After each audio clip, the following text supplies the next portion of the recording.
Okay, I was wearing a headband when I started filming and it looked really weird at this angle, so I took it off and now my hair is kind of all over the place. This is just what's happening now. You don't care. You're here for presidents. You're here for history. Okay, let's do that. So as I mentioned in my last actual episode of my American Presidents Reading Challenge, I'm a little bit behind in making supplemental videos. I really, for whatever reason, like to do these 5 books at a time. It feels like a manageable amount of stuff to tell you about, and it's just kind of been my marking zone for this long, but I could have basically done 2 videos or 1 really long video. But what is amazing about having this backlog, shall we say, is that when I can't make my ARC reading that I am supposed to be doing, or I just don't have time to force myself to read some of these. I did just DNF an ARC and it was really slow, and I was like, listen, this is like a 600-page book and I don't have time for this. So I'll keep inserting some of these history videos, tape them up ahead of time, and then post them probably by the time I forget what's even in them. So this video is going back, to me at least, it feels like a really long reading time ago into my supplemental. So it's really important that I start getting these down. Also, I feel like when I repeat authors, it's kind of helpful to have talked about the first book I read by them and then the second book. So I'm starting off this video with Kurt Andersen's new book, Evil Geniuses, The Unmaking of America. Now, if his name sounds familiar, it's because in a previous supplemental episode, I talked about his first book, Fantasyland. Fantasyland purported to be a 500-year history of America and how America is a very particular place for what he calls the fantasy industrial complex, and how Americans have a very special way of creating their own alternative facts, essentially. But it goes back all the way to the founding of America and looks at our history in a very interesting way. I have my partner who's getting his doctorate in psychology reading it right now because he talks about a lot of psychology concepts that I, as someone who doesn't do that, I don't know them. And I'm also just curious, Kurt Andersen is not a researcher, going through this process and the claims that he makes, because I really found it just fascinating to chew on. So you can go back and look at that. Maybe I'll talk about my partner's thoughts about Fantasyland when he finally finishes it. But Evil Geniuses is a much more politically overt book. Evil Geniuses, if you go back to another supplemental video where I talked about Jane Mayer's Dark Money, this is in its way a continuation of her looking at the construction of the far right as like an industrial complex of people and things that are constructed, and astroturfing, the big business behind all that kind of stuff. And Jane Mayer's work was really fascinating and I really enjoyed it. Jane Mayer was an she is an investigative reporter. It was very based in facts and the things that she found. Kurt Andersen's book hit a little bit differently. Kurt Andersen does not regurgitate a lot of her stuff. He makes interesting connections with it, but what he does do in the beginning is he regurgitates a lot of Fantasyland. So if you're wondering, could you read the book separately? Yes, you can 100% read Evil Geniuses without reading Fantasyland, because he sets this research in this book in the claims he made in Fantasyland, but he has to reprove them and remake them in case you haven't read that book. So for the whole first part of it, I'm like, I've already read this. I read this in full book form. Let's just go. I did enjoy the connection between the more journalistic approach that Jane Mayer took, and then, Kurt Andersen connecting this, far right big business kind of shenanigans all together. It really, really, really felt like connective tissue and pulled a lot of arguments together. And also Evil Geniuses is new. So while Dark Money, only doesn't follow too far into the the Trump presidency, for example, like this is bringing it all the way up through and of course making claims. I had issues with this book. It did not work really as an audiobook. At one point he even says, listen, you can't see this chart that I made, but you can find it here. But I'm like doing things while I'm reading it and I couldn't go to the chart. There's like this huge 65-minute chapter where he talks about like the stock industry, and he says this is going to be complicated, but it's so numbers based that for me, listening to it as someone who has dyscalculia and struggles with numbers in general, it was like a lot to take in. So I feel a little bit less grounded in this book. I found it fascinating, but because I wasn't able to really sit with the concepts the way that I was with Fantasyland and make my own judgments based on what he was saying, it kind of at some points turned into more background noise, and I was like, oh, that's interesting, but it's the kind of book where you need to interrogate it for yourself, and I didn't find as much access to do that with the audiobook. So if you're interested, read it. Do not listen to it. Or I guess look up the chart when he tells you to look up the chart. Moving on to another book that I needed no interrogation for. I also listened to John Boehner's On the House. This is his Washington memoir. So I knew going into this exactly what this was going to be. John Boehner was the Speaker of the House. He's a Republican. He was the Speaker of the House before Paul Ryan, and he resigned/retired right about when Trump came into office. He was very vocal about finding the Tea Party people like crazy. He was considered a conservative Republican until they popped in, and then he was not conservative enough for him, but of course he's not liberal. So he found that the political sands were shifting and it was just time for him to go. But he was making the rounds when he published this book on some of the talk shows that I listened to, and he was just like an absolute stitch. He talked about as he was recording the audiobook that he was literally drinking as he was doing it, just like a glass of wine, just straight up. And he was totally just being honest with how he felt about people. He really, really doesn't like Ted Cruz. And I thought that was really funny. And I think one of the things that I was interested in is a lot of the books that I've been reading, they talk about two monoliths, right? There's a Democratic Party and a Republican Party, but of course neither of these parties are monoliths. And there's difference throughout each one. So I thought this would be a really interesting and funny access point to a different side of Republicans, even though, I'm never going to agree with what John Boehner had to say about certain bills or legislation that he passed. I'm not a Republican, but I was really interested for his insight into the Obama presidency, all that kind of stuff. It does the thing with political biography where it's like, I never wanted power, but when I was given it, I did great with it. Total digs at Nancy Pelosi, trying to talk a lot about his own life, and really there's a difference between talking about your own life and giving us a view into your childhood and how you grew up, and then like, here's how I grew up, and specifically here's how it made me into an incredible person.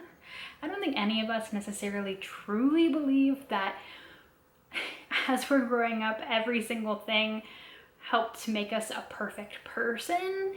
I know that I have flaws, and John Boehner ended up saying, well, my flaws are that, when given power, I didn't want to totally wield it or whatever, because dude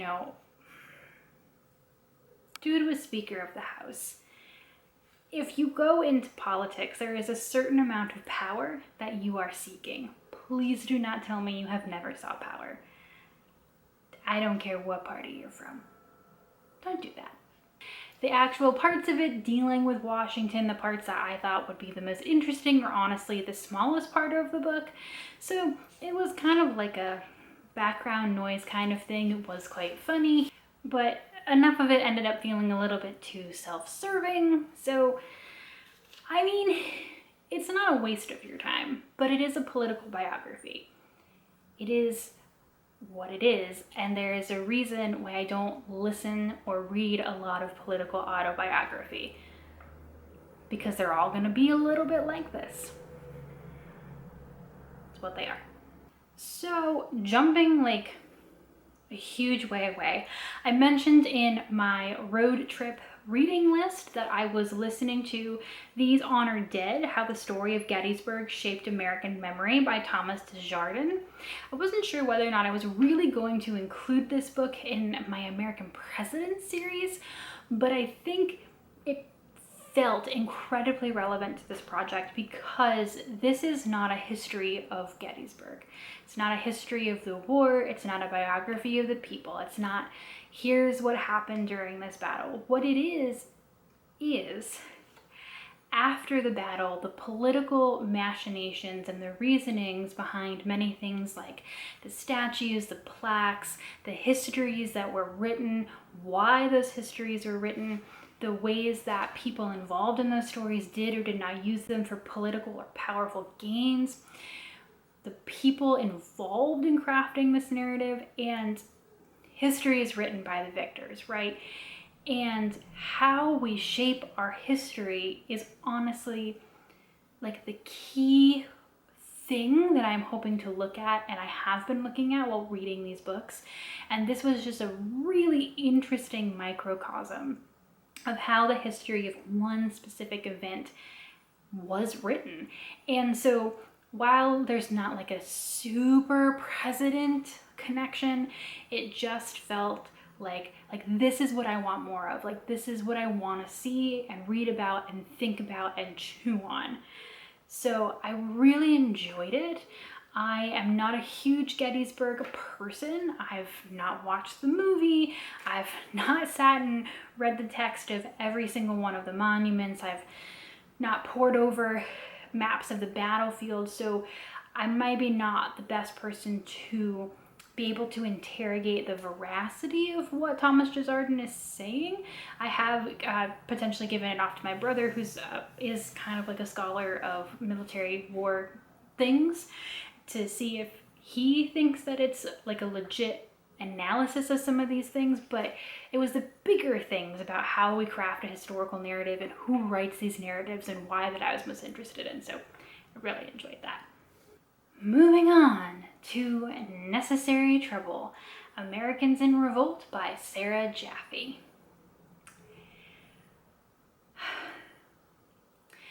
This book has a couple of things that have made me decide to just lean on my bookshelf here, okay? First of all, the narrator of this audiobook mispronounced so many words. And not like names. Names can be hard. Maybe I don't even think that I know the right way to pronounce this person's name. So many words, so many SAT basic vocab words that were mispronounced. I was losing my mind. So don't listen to the audiobook. Please don't listen to the audiobook. If you're interested in it after I tell you about it, read it. Do not listen to the audiobook.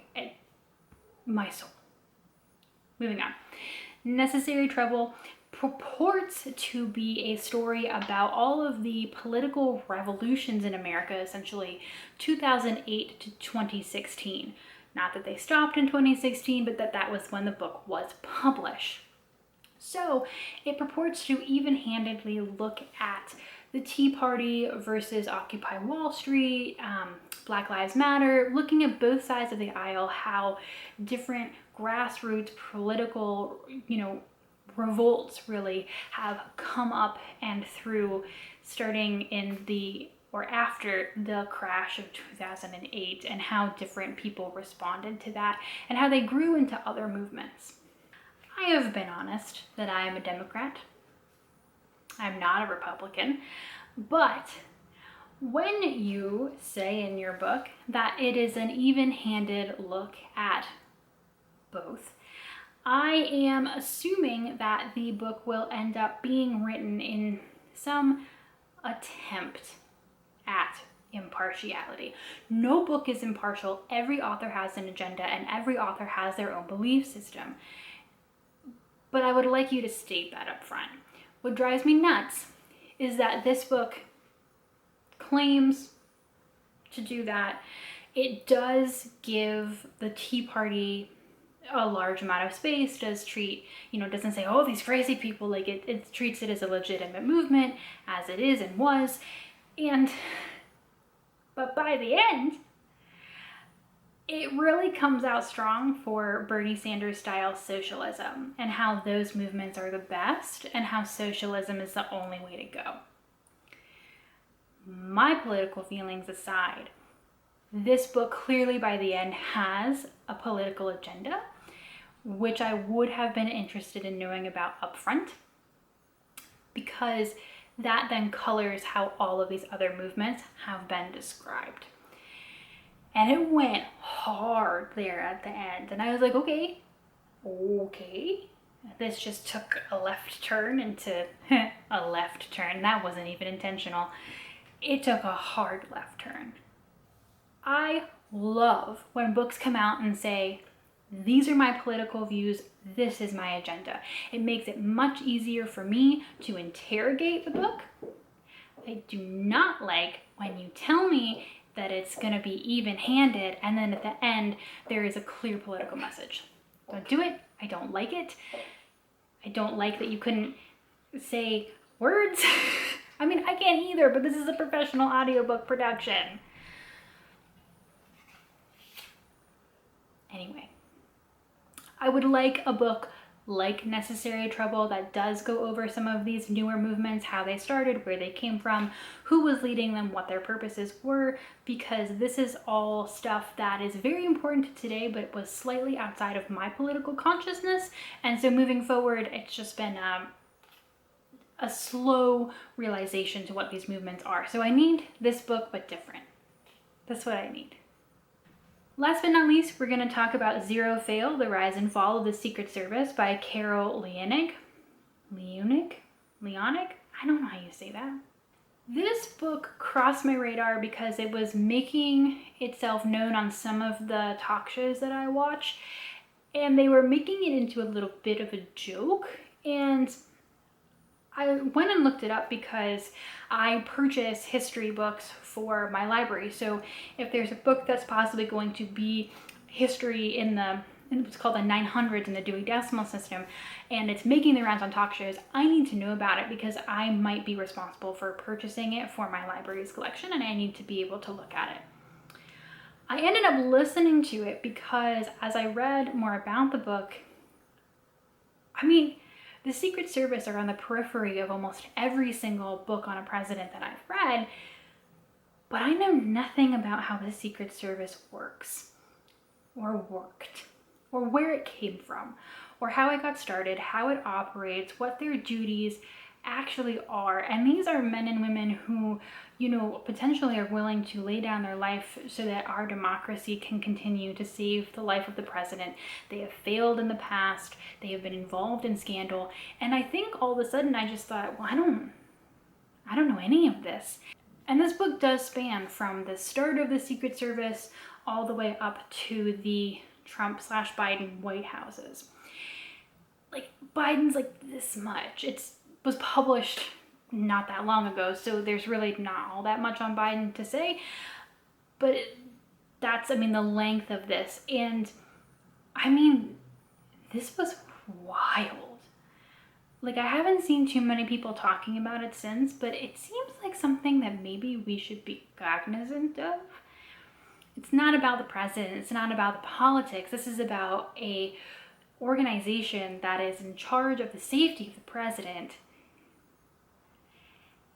and is having some issues. And issues that in Carol's book seem to be fixable, but there's a lot of history entrenched in it that's apparently making that kind of difficult. So I don't necessarily, again, know exactly what made me request it, but it was a really interesting side of this history that I had never given two thoughts to. And it turns out that the Secret Service might need a little bit, and by little bit I mean a lot, of America's attention, as just another part of our democracy that at this point is not functioning in the way that it should for a variety of reasons. So yeah. So those are 5 more supplemental titles for you guys. If you have read any of them, let me know down in the comments. If you have books that you think would be similar and of interest to me, also let me know, particularly around Necessary Trouble. I would always love new book recommendations, especially if it's a good audiobook. As I'm doing more reading for my PhD, these nonfiction audiobooks just, they help activate multiple parts of my brain. So thank you so much for watching. Say hi down in the comments, and I'll see you guys next time.